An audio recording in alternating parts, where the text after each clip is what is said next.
Hey everyone, welcome back. Is PUBG Mobile stuttering randomly even after you've tried everything else with no clean pattern to when it happens? This might be corrupted game files. Here's a fix.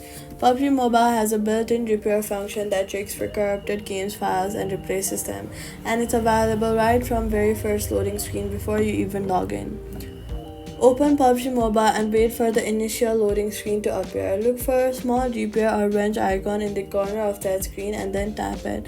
This scans all your local game files against the official versions and automatically re-downloads anything that's damaged or missing, which reportedly resolves the vast majority of unexplained stuttering issues. Let it run fully without closing the app since interrupting it can cause further file corruption. Once the repair finishes, make sure you have a stable Wi-Fi to confirm you have enough space. You have a stable Wi-Fi connection for the process, and go to your settings, then general, then iPhone storage, and first you have to confirm that you have enough storage space for the tool to re-download any damaged files.